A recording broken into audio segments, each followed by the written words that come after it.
This is Jackie, and I am here with the one and only Frank Iero. Day 3 of Riot Fest. You've already played. The rest is easy now, right? That's what they say.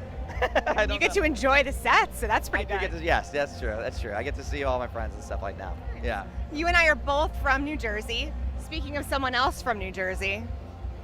He's not from New Jersey. I feel like New Jersey Where in gets Jersey are you from? I'm from Sussex County. Okay, all right. Why do you think Jersey gets a bad rep? I think because people only see the airport. Yeah. I think what I like about Jersey is that you can travel like 20 to 30 minutes in any direction and hit like a different type of landscape. Beaches, mountains, the airport. Cities. Diners. Right? There's still the other malls. Everywhere you want to go. That's why I feel so at home though, like when like we hit like Japan and stuff like that, because it's just one big mall. I feel like I'm in Jersey again. It's awesome. Yeah. What are some of your favorite live venues in Jersey to either attend or play? Oh man. Maxwell's was always the big one. I feel like back in the day, and now of course it's. I think there's a new one, but I haven't been to that new one yet. But I think Starland still has a really great vibe.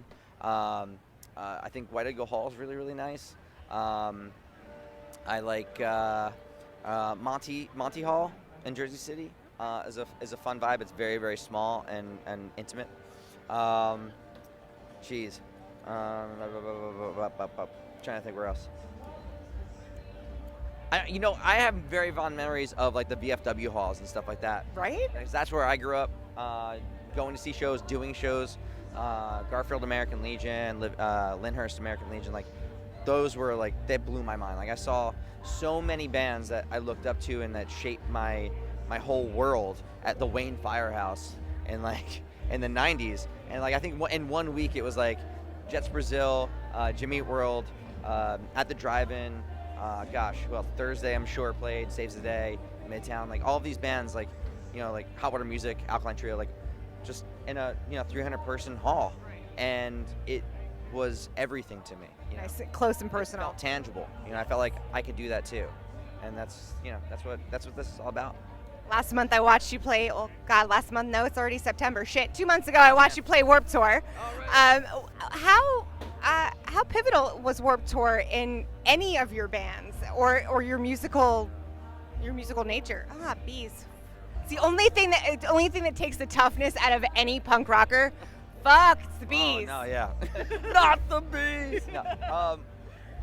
I think Warped is again one of those things where I remember some of my earliest memories of it, like getting to see all of my favorite bands, and then also seeing like one of my favorite local bands like win a contest and open the show, and then think like, oh wow, like again, this isn't very far off. Like I don't feel like I'm going to see like Guns N' Roses and these like virtuosos up on this giant stage where it feels so far away or out of reach from me. These are kids like me making music and putting on shows for kids like me and doing it, you know what I mean? Like I remember when Chris Barker, number 2, joined Anti-Flag, and it was like, he's not that much older than me. Like holy shit, like I can do this, you know what I mean? And that was a huge inspiration, to know, like to have somebody tapping you on the shoulder and be like, hey, guess what? Just try. You can do this. And I was like, all right. And you talk about that tangibleness. I think that in Warped Tour you can then meet your favorite bands afterwards. And is that something that you sort of made a point to carry over with, not necessarily just the meet and greets, but you do some pretty unique things when you tour? Yeah. Well, here's the thing. I feel like when I was younger, I never did that. Like I never wanted to like meet the bands or anything like that. I never stayed after and like got autographs or anything like that. It just wasn't my thing. Like if I saw them, like I would just be like, and then I would run away. You know what I mean? It was just like, oh my God, look, and then I would go. Yeah. But I feel like people these days, like they want to take they have the camera in their pocket, like the phone camera in their pocket. So they want to take a picture. They want that experience. They want to hold on to it for longer, and that's okay. Yeah. I mean, so whatever makes you happy, I'm into. As long as it's respectful for each other. But you also do like little listenings as well, don't you?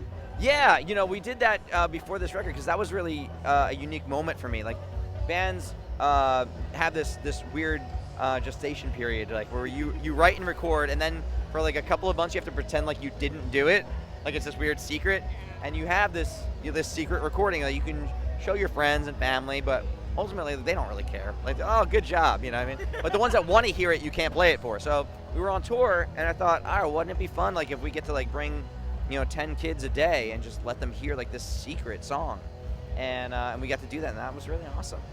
We got a really great reaction to it. I got to see, firsthand prior to release, like what songs were really connecting with people, and then they started to talk about it, and it created more of a buzz, and it was fun to watch them kind of, have this, like, get in on the secret, basically. It's like a secret society. I like that. I feel like music in 2019 is so fickle and it's so fast. Do you feel a pressure, either intrinsically or extrinsically, to keep making new music? Or I feel like, album cycles, like you mentioned, are very brief, and you have to sort of pretend that music's not there. Yes and no. I mean, for me at least, I'm always writing, so that works for me. But I also feel like, within the world, like, or the music business side of things, like, labels haven't really caught up to that, to be honest. There's still such a, production period, and trying to set the record up and sending it to people, like, so that hindrance is still there, unless you're just self-releasing and putting it up on, like, on the internet, SoundClouds and stuff like that, and you don't want that physical release. If you want to put it out on vinyl, you're still gonna have to wait, and that I have a problem with, because I like a physical copy of things. I like it to sound good. That's why I spend the time in the studios that I spend the time in, so that it sounds good, as opposed to, like, just being like, well, you're just gonna listen to it on these fucking earbuds anyway, like, who cares what it sounds like.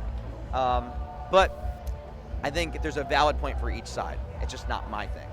As you were working on Work for Barriers, were you thinking of making something that's more cohesive, or something that was more eclectic because of things like music streaming, where you never know what's really going to be something that fans gravitate towards? No, I don't give a shit about that. No. But for me, it's more about pushing envelope and creatively, and what puts me out of my comfort zone.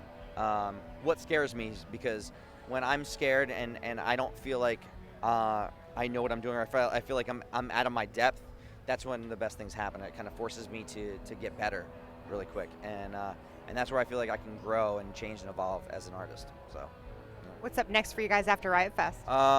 Mexico, doing a short Mexican jaunt. We'll be Mexico City, Guadalajara, and Monterrey, and then that was a leaf. I'm good. It wasn't a B. Yeah. We're good. And then I think I'm gonna take a little time off. I got some ideas in my head for new stuff. I don't know what that's gonna translate to just yet, but I want to take at least 5 minutes just to, like, do that. I'm gonna turn 38. Yeah, I think I'm gonna turn 38, and I want to do that with my family. Get take them trick-or-treating and stuff like that. And I got some things. I got some surprises. 2019 has been a pretty stressful year, and I Yeah, feel but it's not over yet. I know, no, definitely not. But I feel like people, young people especially, turn to music when times get tough. Right. What album or songs do you turn on to kind of unplug from the day? Oh, man, I like the saddest songs. Yeah. Seriously, I mean, like, that's the kind of shit that really, I don't know, that makes me happy. Like, Cathartic. I guess so. Like Smiths, Joy Division, anything Otis Redding, like that shit. That's the end of it. That's a nice, like, glass of wine. That's where you want to be. I ask a lot of different musicians that question. I'm gonna build a playlist of, like, yeah, you should. Like, I like that. having a shit day. Dude, This is what you're right. listening to. Anything Lou Reed, like, yeah. There's the most depressing, like, man, just bleak. Anything bleak. These Arms of Mine by Otis Redding is up there. That's a great one. Pain in My Heart. Oh my God. Good choices. I like that. Percy Sledge, all this shit. Joe Cocker, all that. All right, Yeah. I think that. Well, get sad to get happy. This is Frank Iero, and this is Jackie. Thanks to Chorus FM and In the Key of Change.